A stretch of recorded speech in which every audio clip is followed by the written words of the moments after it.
अस्सलाम वालेकुम। How are you? Grade 2। कैसे हैं आप सब? उम्मीद करती हूँ खैरियत से होंगे। मैं आपकी मैम इकरा, और आज हमने अपना न्यू चैप्टर स्टार्ट करना है, unit number 5, that is about earth and sky. अच्छा जी बेटा, देखिए ज़रा, what is earth made of? Earth किस किस से बना होता है? ये देखिए ज़रा, एक छोटे से ग्लोब में हमने पूरी की पूरी दुनिया को दिखा दिया है। अब देखिए ज़रा, आपको इसमें कुछ हिस्सा जो है वो थोड़ा ब्राउन और ग्रीन नज़र आ रहा होगा, और कुछ हिस्सा जो है वो ब्लू नज़र आ रहा है। जो ब्लू वाला हिस्सा है वो पानी को शो करता है, जो वाइट और ब्राउन एंड ग्रीन जो पार्ट्स हैं ये सारे के सारे लैंड को शो करते हैं, मतलब कि खुश्की को, ज़मीन को शो करते हैं। तो अर्थ क्या होता है? The planet on which we live, वो प्लैनेट जहाँ पे हम लोग रहते हैं, जैसे कि हमारी दुनिया है। हमारी सारी की सारी दुनिया हमारी अर्थ पे मौजूद होती है। उस दुनिया में हम लोग खाते पीते सोते जागते सब कुछ करते हैं, जॉब करते हैं, चलते फिरते हैं, ये सारी क्या होती है? वर्ल्ड। अब अर्थ किस किस से बनी होती है? लैंड से एंड वाटर से। पहले भी आपको बताया, लैंड वो जगह होती है जो खुश्की वाला हिस्सा होता है, और वाटर वो जगह होती है जहाँ पर पानी होते हैं। नेक्स्ट देखिए ज़रा, लैंड फॉर्म्स। लैंड फॉर्म्स मतलब कि ज़मीन, मतलब जो खुश्की के हिस्से में बनी हुई चीज़ें हैं वो कौन कौन सी होती हैं? लैंड फॉर्म्स, लैंड की किस्में कौन कौन सी होती हैं? देखिए ज़रा, लैंड फॉर्म्स में हमारे पास हमारी अर्थ के ऊपर कुछ नेचुरल फीचर्स होते हैं। जैसे हम ह्यूमन बींग्स देखें तो हमारी बॉडी में सारी की सारी नेचुरल फीचर्स होते हैं, जैसे आइज़ का होना, ईयर्स का होना, नोज़ का होना। इसी तरह से अर्थ के ऊपर भी कुछ नेचुरल फीचर्स मौजूद होते हैं, जैसे कि माउंटेन्स। माउंटेन्स तो कोई ह्यूमन नहीं बना सकता ना, तो ये जो माउंटेन्स होती हैं ये खुश्क होती हैं, पत्थर वाली बनी होती हैं, तो इसलिए हम इनको लैंड फॉर्म्स बोलते हैं।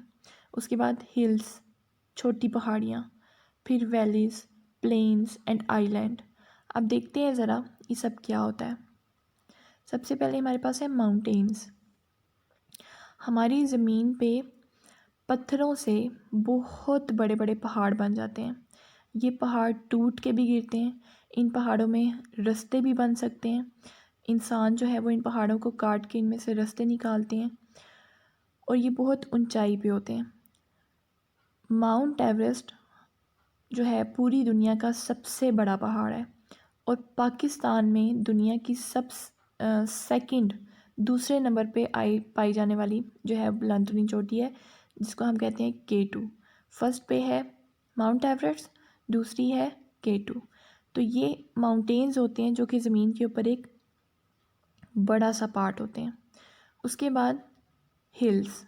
हिल्स जो होते हैं वो होते तो माउंटेन्स हैं, लेकिन ये पहाड़ों से छोटी होती हैं, इनको हम लोग पहाड़ियाँ कहते हैं। ये जो होते हैं ये माउंटेन्स होती हैं, पहाड़ बहुत बड़े बड़े होते हैं, छोटे भी हो सकते हैं लेकिन ज़्यादा इनकी हाइट लंबी होती है।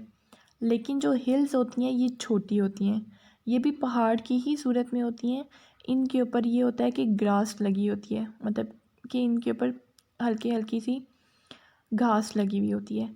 तो hills are not high as mountain. ये माउंटेन्स की तरह लंबी लंबी नहीं होती, हाई नहीं होती हैं, बल्कि उनसे छोटी रहती हैं, लेकिन ये भी पहाड़ ही होते हैं। उसके बाद था वैली। वैली क्या होता है आप देखें ज़रा, यहाँ पे छोटी छोटी पहाड़ियाँ बनी हुई हैं, और ये कुछ बड़े बड़े पहाड़ हैं, इनके दरमियान में एक आबादी है, इसको हम लोग कहते हैं वैली। माउंटेन्स या फिर हिल्स के दरमियान में जो वादी होती है, जो दरमियान का एरिया होता है, उसको हम लोग वैली कहते हैं। ये देखें ज़रा, इर्द गिर्द ये पहाड़ लगे हुए हैं ना, तो इसके अराउंड ये सारी वैली बनी हुई है। इसके अराउंड ये सारा जो है वो लोगों ने घर बनाए हुए हैं, और यहाँ पे वो रहते हैं आके, तो इसको हम लोग वैली कहते हैं। नेक्स्ट देखें ज़रा, प्लेन्स। प्लेन्स होते हैं हमारे पास मैदान, जहाँ पे हम लोग पौधे उगा सकते हैं, फसलें उगा सकते हैं, गंदम लगाते हैं, चावल लगाते हैं। तो ये हमारा एक फ्लैट एरिया होता है, यहाँ पे कोई घर नहीं होता, कोई पहाड़ नहीं होता, कोई कुछ नहीं होता, सिर्फ यहाँ पे मिट्टी होती है, ग्रास होती है, और वहाँ पे हम लोग अपने प्लांट्स को जो है वो ग्रो करवा सकते हैं। That is plains. उसके बाद है आइलैंड। आइलैंड बहुत प्यारी जगह होती है, और होती क्या है, एक बहुत बड़ा समंदर होता है और उस समंदर के बिल्कुल दरमियान में एक खुशकी का हिस्सा होता है। जैसे ये देखें ज़रा, ये समंदर है, समंदर के दरमियान में ये खुशकी का एक हिस्सा है, तो इसको हम आइलैंड कहते हैं। A land surrounded by water, वो ज़मीन जिसके इर्द गिर्द पानी होता है, लेकिन उस पानी में एक हल्की सी या छोटा सा जजीरा निकल आता है, जिसको हम लोग आइलैंड कहते हैं। वहाँ पे लोग जाके रह भी सकते हैं, अगर जो है वो उनको पता चल जाए कि यहाँ पर इस पानी के अंदर कोई खुशकी का हिस्सा भी मौजूद है। तो आज हम लोगों ने क्या क्या देखा, रिवाइज़ करते हैं ज़रा। आज हम लोगों ने देखा कि हमारी ज़मीन क्या होती है, द वर्ल्ड, और वो किससे बनी होती है, लैंड एंड वाटर से। फिर हमने लैंड फॉर्म्स देखी, जिसमें माउंटेन्स को देखा, हिल्स को देखा, वैली को देखा, प्लेन्स को देखा एंड आइलैंड को देखा। अपने नेक्स्ट लेक्चर में मैं आपके पास वाटर बॉडीज़ के साथ आऊँगी। आज हम लोगों ने लैंड बॉडीज़ के बारे में पढ़ा, कल हम लोग वाटर बॉडीज़ के बारे में जो है वो पढ़ेंगे, और फिर आप साथ साथ ये कॉन्सेप्ट्स लेते रहें ताकि आपको अच्छे तरीके से याद हो सकें। अल्लाह हाफ़िज़।